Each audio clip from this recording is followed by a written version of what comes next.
ይህ የሩታ መከታ እንግዲህ ዛሬም እና አሚሩ ኤፍሬም መታሰር አለበት፣ ኤፍሬም መታገት አለበት እያሉ ዛሬም እንግዲህ አሚሩ በራሱ ቤት መጥቷል። በነገራችን ላይ እኔ የቡታጀራ ወንዶች አንዳንዴ ወንድ ወንድ መስለው አይታዩም። ለምን ብትሉ የሆነ ከሀቅ ጋር ብዙ ጊዜ አይቆሙም ማለት ነው። እና አንተ ጎበዝ ከሆንክ ለምን አታግተውም? አይደለም አሁን ኤፍሬም ከሩታ ጎን ስለቆመ ለምን ብላችሁ ተቃጥላችሁ ነው እንግዲህ። ኮሚታተሮቹም ይኸው ነፍስ ይማር አብሬሽ ወደ ራሱ ተመልሷል። በፍጹም በፍጹም ኤፍሬም እያለ መቼም ቢሆን አብርሽ ወደ ሄርሜላ አይሄድም ማለት ይሄን ነገር ያው ቆርጣችሁን እወቁ። ብዙ ጊዜ ኮሜንታተሮች ናቸው አሚሮን ሄድበት የአብርሽ መከታ የአብርሽ መከታ አንተ ጀግና ስለሚሉት ነው እንጂ ምንድነው እሺ ጀግንነቱ? ዝም ብሎ በቃ የሰው ደረጃ ሊሰብሩ እየተንደረደሩ በሄዱበት ወይም አንድ ሻውን ኤፍሬምን አገኙት። ኤፍሬም እኮ መቼም ቢሆን አይገኙም። እንግዲህ የኤፍሬም ጓደኛ እሱን አግተውታለኝ። እሱን ደግሞ ያገቱት ኤፍሬም ምን ይሰራል? ምን ሲያወራ ትሰማዋለህ? ኤፍሬም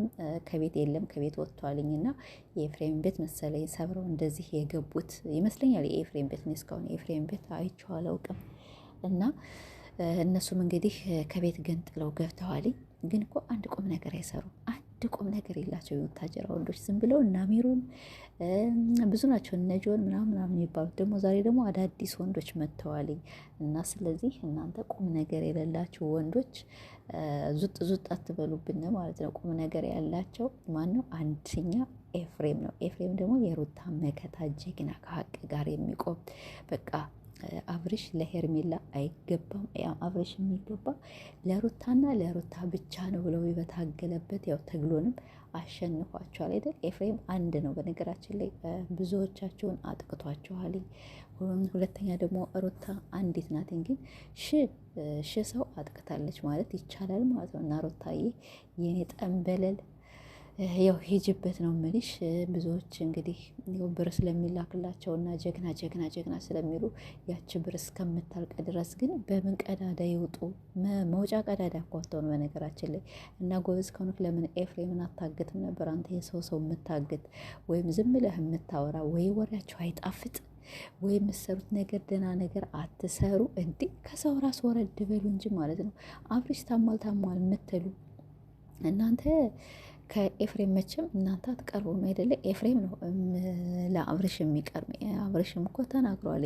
ኤፍሬም ወንድሜ ነው፣ እኔ ከሱ ውጭ ማንን የምሰማው ነገር የለኝም፣ ኤፍሬምን አትናገሩብኝ ብሏል ማለት ነው አይደለ? ስለዚህ አሚሮ ደግሞ በነገራችን ላይ በጎች ናቸው ብር እየላኩ ለነ ማን ነው ይሄ? ለነ ጫታሙ፣ ለነ አሚሩ፣ ለነ ቡዜ ለነሱ ብር እየላኩ ነው። እነሱ ናቸው የአብርሽ ነገር ጨነቀኝ፣ እኔ አብርሽ ደህና ሳይሆን ምንም ነገር አብርሽ ደህና ሆኖ ሳላየው ምንም ምግብ አልበላም፣ ወይኔ ጨነቀኝ። እልቅሶ በልቅሶ ገና ታለቅሳላችሁ እናንተ ዝም ብላችሁ የሰው ባል ቀምታችሁ ለሰው የምትሰጡ እንዴ! ምን አይነት ነው ግን? ምን አይነት ዘመን ደረስን?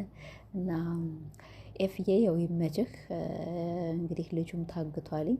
አንተ ደግሞ ከምትታገት ያው ለዘበኛው ለኤፍሬም ከምትደውል በነገራችን ላይ ለዘበኛው ነበር መደውል ያለብን ማለት ነው። ግን ጥፋተኛ ማን ነው? ያስገባቸው ዘበኛው ነው እና አሚሩን ያስገባቸው። አይ አሚሩዬ፣ እኔ እኮ ማለት ነው እንዲሁ ለምንድነው ግን ወንድ መስላችሁ ማትታዩኝ እንዴ? እስቲ ወንድ ሁኑ። አሁን አብርሽ እና ሩታ ያው እነሱ ለቪዲዮኑ ተለያየን አሉ እንጂ በጣም ይዋደዳሉ። ሁለተኛ ደግሞ ከሄርሜላ ጋር መሆን አለበት። ልጁ ታሟል፣ ጠበል መሄድ አለበት። እንዴ ልጁ አልታመመም፣ ልጁ ደህና ነው፣ ልጁ ጤነኛ ነው። እና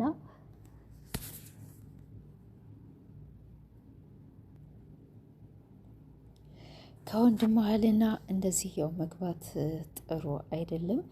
ወንድሙ መሆኑን አውቃለሁኝና ኤፍሬም ደግሞ በጣም እና ካንተ መሀል እና ካንተ ጋር ቁጭ ብሎ ሊያወራልህ ፈልጓል እንዴ? እናሟላቸዋለሁ። ከኤፍሬም ራስ ያወረድ በሉለት። ኤፍሬም ምንም ነገር የሰራችው ነገር የለም። እሱ የቆመ ለሀቅና ለሀቅ ብቻ ነው። እንግዲህ ሩታዬ ይመችሽ፣ ባልሽ ስለተመለሰ በጣም ደስ ብሎናል። በዚህ መንገድ እንግዲህ ያው ድራማ ማጠናቀቃቸው ያው በጣም ደስ ይላል በነገራችን ላይ ማለት ነው። ግን እኮ እናንተ የሚሰሩት ድራማ ነው። ግን እንዴት ብለው ከድራማ ውስጥ ይውጡ? ወይኔ እና ኤፍዬ ይመችህ፣ ሄድበት። እሺ ሄድበት። አንተ ብቻ ለሀቅ የቆምክ ጀግና ነህ።